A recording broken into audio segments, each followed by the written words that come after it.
This video is sponsored by Aura.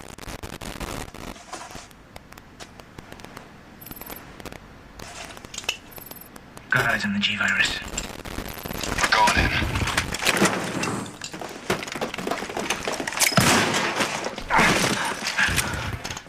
Dr. Birkin, you'll come along with us quietly. You think I didn't know you were coming? This is my life's work. I'm not handing over anything. We have our orders, Dr. Birkin. I'll ask you one more time. Stop! Hold your fire!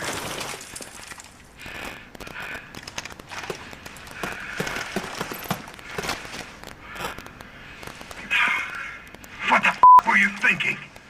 Our orders were to bring him in alive.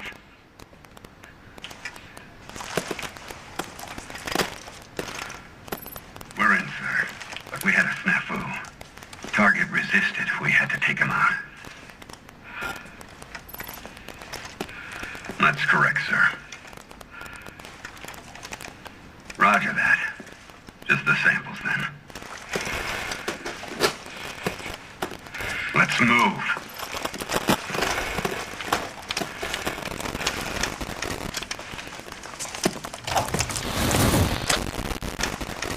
The Umbrella Security Service, or U.S.S., was a security division managed by Umbrella headquarters.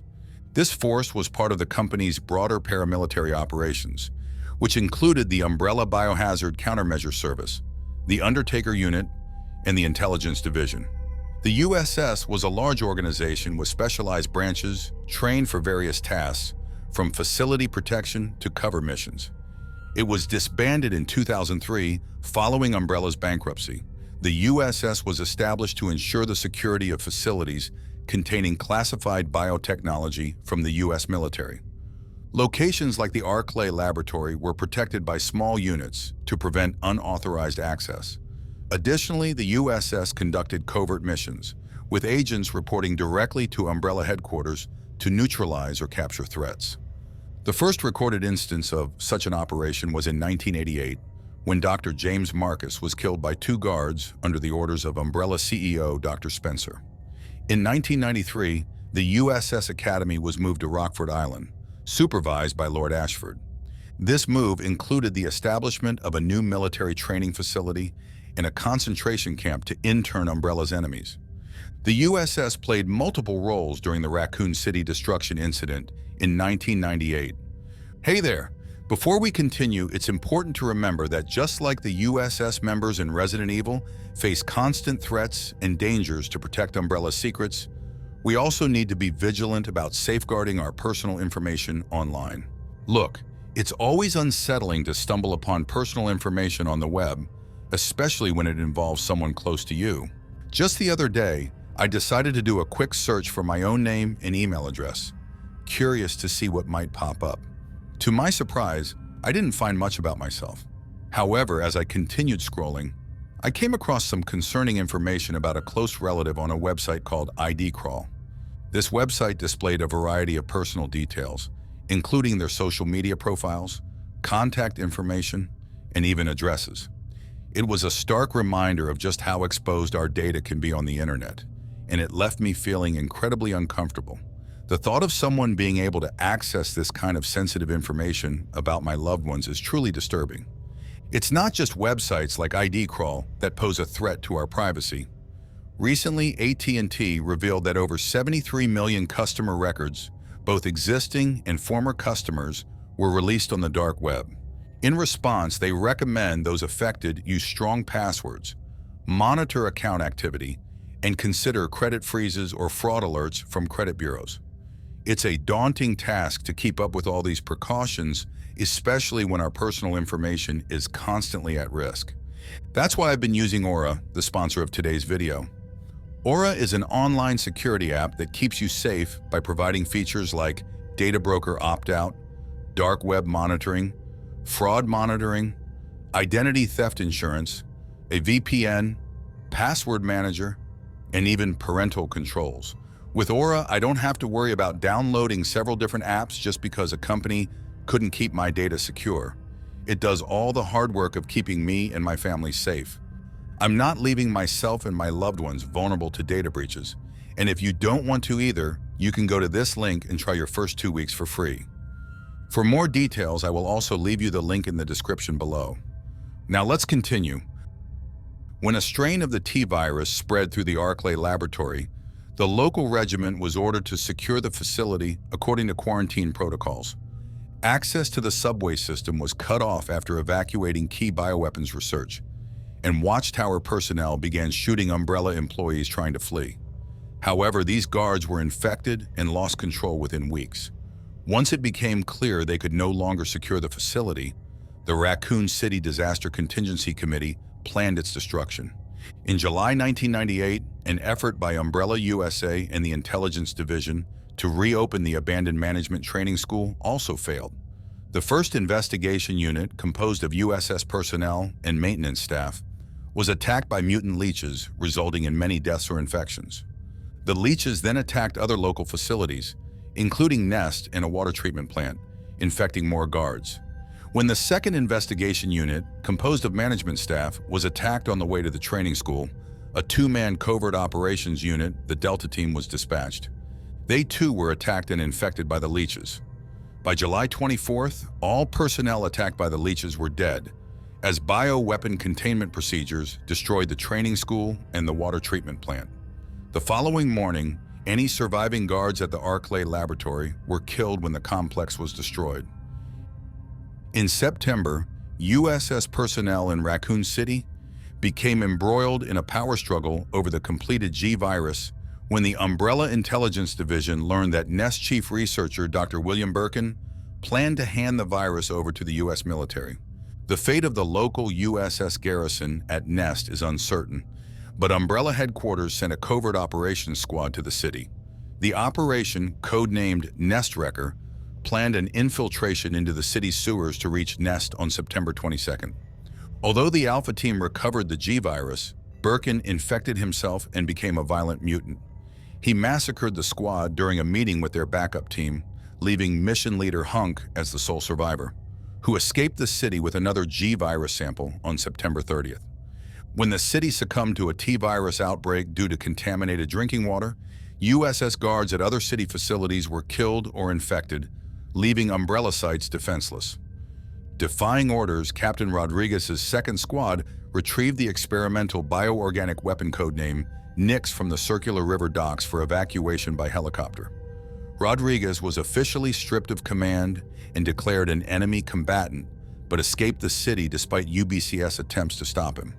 Simultaneously, other U.S.S. units and external teams were deployed to assist with quarantine and recovery, often without adequate information about the city's status or the nature of the T-virus. The primary orders of Unit 6 were to evacuate Umbrella executives and U.S. government officials. Upon arriving at a U.S.S. checkpoint at a city entrance, they found other U.S.S. operators battling a crowd of desperate civilians. After allowing a fleeing Umbrella executive to pass, the unit leader ordered his men to shoot the civilians. The unit then entered the city, encountering hordes of zombies. The leader was killed, forcing the survivors to seek refuge in a butcher shop. Despite significant losses in Raccoon City, U.S.S. operations persisted. Upon receiving intelligence about HCF spies on Rockford Island, Lord Ashford ordered the T-078 to be transported there.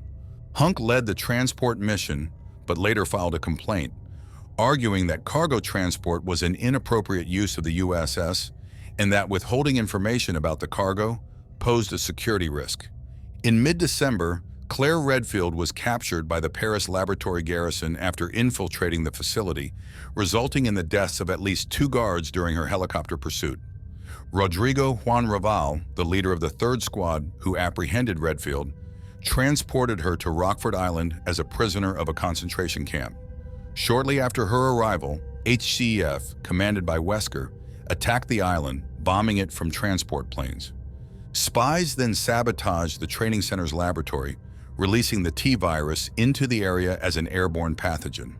The U.S.S., already at a disadvantage, lost control of all island facilities. A general evacuation ensued, with infected survivors fleeing on transport planes, while HCF agents sought valuable research data on the island. Raval, injured in the chaos, released Redfield from captivity and was killed the next day by Gulpworm, a bioorganic weapon created for U.S.S. training that had escaped. What happened to the prominent U.S.S. members? The most notable members of this division were part of various teams. One of them was the 1st Investigation Unit. The 1st Investigation Unit was established in 1998 as part of the Training School Recovery Project, which aimed to restore the Umbrella Executive Training School, a former factory, and a water treatment plant for reopening. This unit was composed of Umbrella Security Service personnel and an engineering team assessing the superstructure, supported by a non-military 2nd Investigation Unit, which included researchers and administrators. Following the Arclay laboratory outbreak, Umbrella sought to reopen the nearby training school as a potential replacement facility. The project was led by Dr. William Birkin and Dr. Albert Wesker. The task of the 1st Investigation Unit was to eliminate bioweapons and irregular mutants in the facility and potentially destroy sensitive documents, as suggested by evidence found in the conference room. A top-secret briefing provided the unit with all necessary information to limit information dissemination. On July 23rd, the 1st Investigation Unit entered the facility and began its mission. Initial reports included evaluations of leftover medications. As they advanced towards the lab complex, they discovered an Umbrella cover-up to suppress Dr. James Marcus's research, who had experimented on employees before his murder in 1988. The team encountered unreported mutants, resulting in severe casualties, with members mutating into zombies or being consumed. While the team at the training school perished, a small group in the laboratory used a cable car to reach a water treatment plant, only to find it infested with leeches that night. The survivors mutated into zombies or were killed by Rebecca Chambers and Billy Cohen, or by the facility's explosions. The devastation of the investigation unit coincided with the events of the game, evidenced by zombies feeding on fresh bodies and active chimneys used to destroy research documents. The treatment plant manager's diary and the investigator's report 2 suggest the facility was abandoned just before the player's arrival, with leech attacks occurring hours before, similar to the training stage. Alpha Team. Hunk, leader of Alpha Team. Hunk is the code name of an Umbrella Security Service operator, leading the ill-fated Alpha Team for Umbrella. Known for his cold, silent, and emotionless demeanor, he was considered ruthless and rivaled U.S.S. Sergeant Nikolai Zinoviev. Hunk's history is largely unknown, including his real name. The first record indicates his training at the Military Training Center on Rockford Island in 1996. Over the next 2 years, Hunk completed numerous operations successfully, often being the only survivor, earning the nickname Grim Reaper. In mid-September 1998, Hunk led Alpha Team in Operation Nest Wrecker to steal the G-Virus from Dr. William Birkin at Nest. They confronted Birkin in his laboratory, and Hunk ordered him to hand over the virus samples. Birkin refused and pulled a gun, leading U.S.S. member J. Martinez to shoot him. Believing Birkin was dead, Hunk collected the virus samples and headed to their extraction point through the sewers. However, Birkin, having injected himself with the G-Virus, transformed into a monstrous form and attacked the Alpha Team, destroying the virus samples and contaminating the city's water supply. Hunk and Miguel were the only survivors, though Miguel died shortly after. Unfazed by his team's deaths, Hunk focused on delivering the last remaining virus sample. Approximately a week later, U.S.S. helicopter pilot Nighthawk arranged to meet him at the Raccoon City police station. Despite numerous delays, including encounters with a T-00 tyrant and infected citizens, Hunk reached the station's front gate where Nighthawk awaited him. Hunk managed to escape the city and was later assigned to deliver the virus to Christine Henry in the village of Loire. Hunk was later assigned to transport a special container from Umbrella's Antarctic terminal to Rockford Island. The mission was controversial as Alfred Ashford, the island's commander, refused to disclose the container's contents, posing a security risk. Following Umbrella's collapse in 2003, Hunk became a legendary mercenary, developing the CQBZ, Close Quarters Battle Zone, and specialized equipment, including the Zombie Beal, Zombie Eisen, Zombie Jammer, and Bite Guard. J. Martinez, codenamed Ghost. Martinez participated in Operation Nest Wrecker to retrieve the Golgotha virus from Dr. William Birkin. When Birkin resisted arrest and pulled a gun, Martinez instinctively shot him with his MP5, severely wounding him. Hunk reprimanded Martinez as the mission's objective was to capture Birkin alive. Although the G-virus samples were secured, Birkin managed to inject a hidden sample and mutate. Martinez was killed by the mutated Birkin during their escape attempt. A. Kirkpatrick. On September 22, 1998, the Alpha Team infiltrated Dr. Birkin's lab. After Birkin was shot by Martinez, Kirkpatrick checked his pulse, believing him to be dead. Ordered by Hunk to collect the virus samples, Kirkpatrick was later attacked by the mutated Birkin while escaping through the sewers. Kirkpatrick was mortally wounded and saw his last teammate die before succumbing to his injuries. His body, later found by survivors, was infected with the T-virus and reanimated as a zombie. Goblin 6, gravely injured during the Raccoon City Destruction Incident, lost the use of her legs and was left behind by Hunk. Incapable of moving, but still able to access her radio, Goblin 6 transmitted desperate pleas for help. Hunk heard her cries, but showing no willingness to assist, coldly commented, "This is a war. Survival is your responsibility." She was left at Point K-12 in the sewers, where Hunk's journey begins in the fourth survivor minigame. Alpha Team, Goblin 6, currently at Point K-12 in the sewers. Can't move. Requesting assistance. I repeat, requesting assistance. Don't leave me here! Ah! This is war. Survival is your responsibility. Nighthawk, evacuation helicopter pilot. During Operation Nest Wrecker, Nighthawk was on standby as the extraction pilot after the Golgotha virus was recovered from Nest by the Alpha Team. When the mutated Dr. William Birkin attacked, Nighthawk remained circling Raccoon City for the following week. On the morning of September 30th, he re-established contact with Hunk, who had been delayed in reaching the extraction point. Hunk told Nighthawk to leave without him, but Nighthawk chose to stay.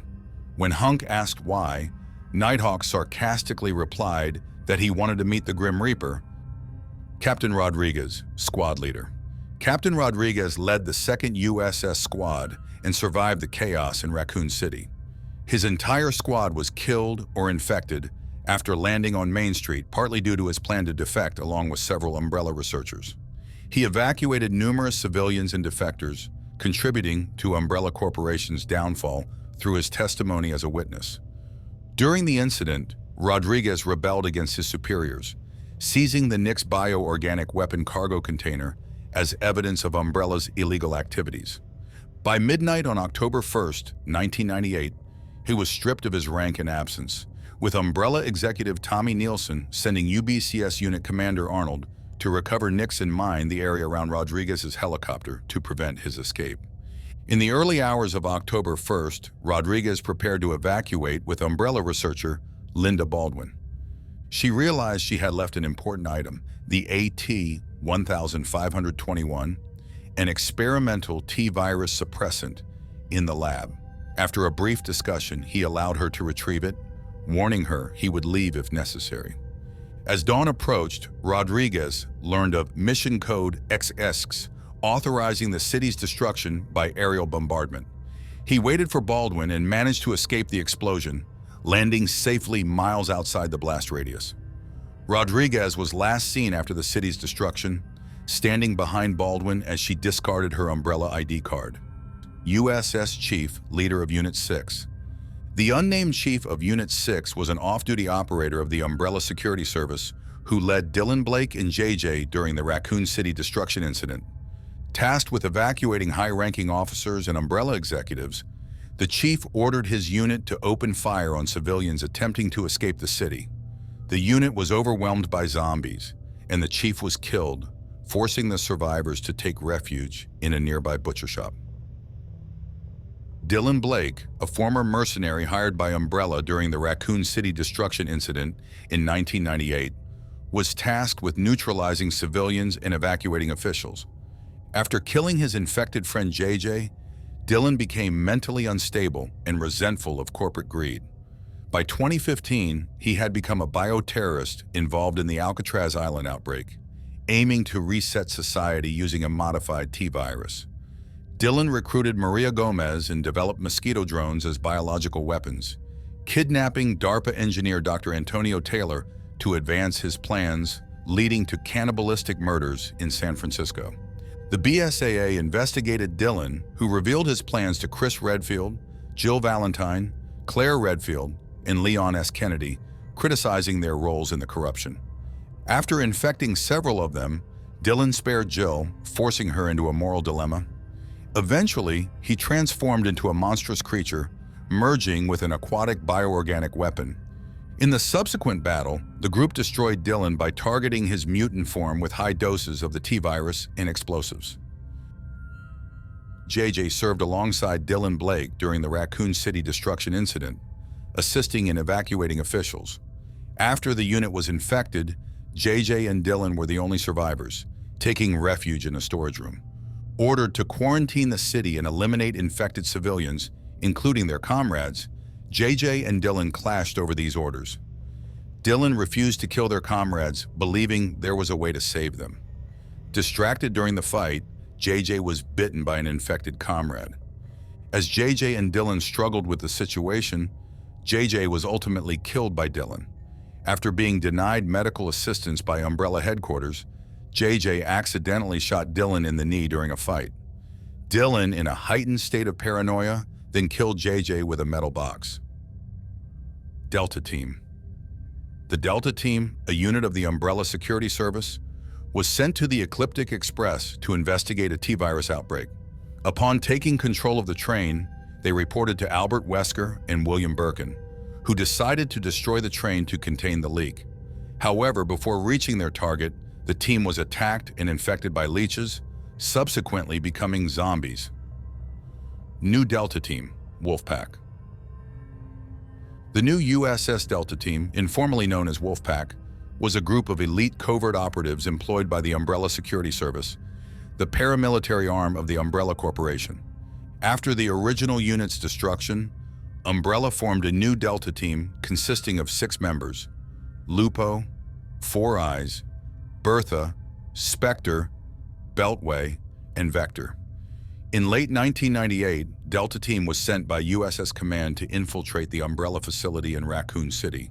Their mission was to assist the U.S.S. Alpha Team, led by Hunk, in recovering a sample of the G-virus from Dr. William Birkin, a rogue scientist attempting to sell his creation to the U.S. government.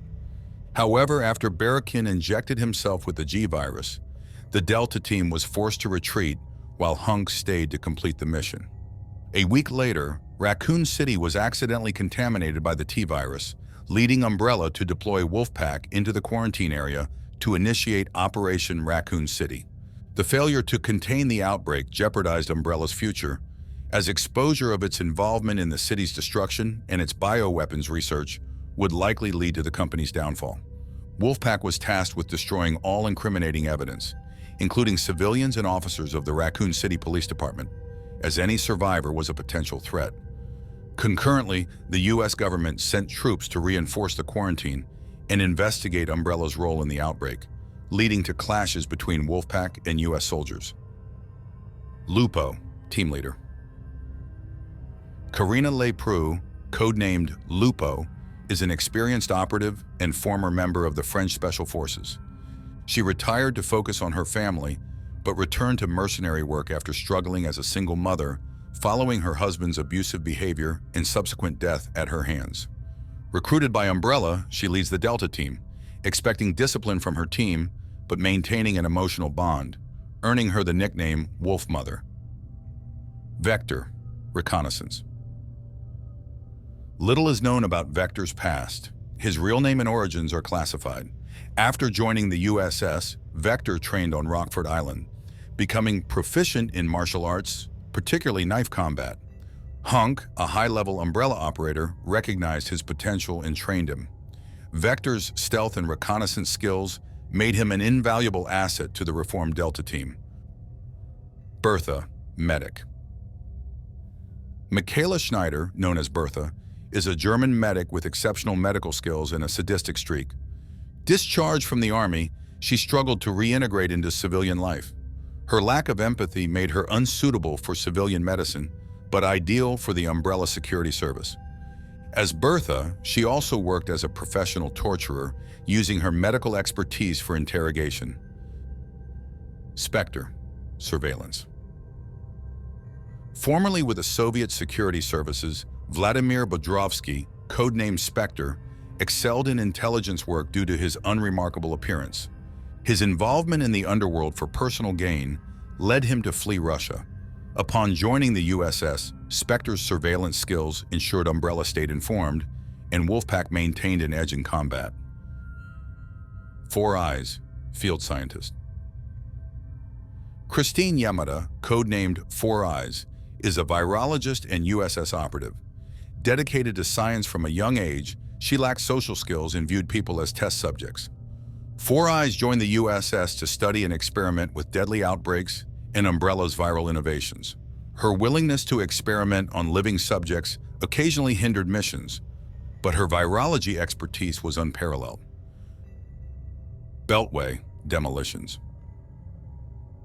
Hector Hivers, known as Beltway, is an explosives expert from Puerto Rico. His practical jokes involving explosives led to a military career, which was cut short by a dishonorable discharge. Beltway lacks any sense of compassion and realized his special talents were a perfect fit for the U.S.S., as long as he is able to be kept on a short leash. Most team members exhibited sadistic tendencies and a lack of compassion, especially towards the U.S.S., referring to them as guinea pigs. Despite this, some team members questioned orders treating the U.S.S. as expendable. Hunk described them as the new Delta team after the previous team was annihilated by leeches aboard the Ecliptic Express. Their training and equipment enabled them to eliminate thousands of bioorganic weapons without losing a squad member. At the end of Resident Evil Operation Raccoon City, the Wolfpack team faces a crucial decision, leading to two possible outcomes. In one scenario, they choose to spare Leon S. Kennedy, betraying Umbrella by killing their teammates who disagree with this choice. Disillusioned by Umbrella's betrayal, they resign from the corporation. In the alternate scenario, they kill Leon and Claire Redfield, delivering Sherry Birkin to an Umbrella facility, fully complying with their orders despite the corporation's deceit. These divergent paths highlight the team's complicated relationship with Umbrella and their struggle for survival amidst the chaos of Raccoon City. However, since the events of Operation Raccoon City are not considered canon within the Resident Evil lore, the ultimate fate of the Wolfpack team remains unknown. Hey, don't go just yet. If you enjoyed my video, I'd love to recommend another one for you to watch.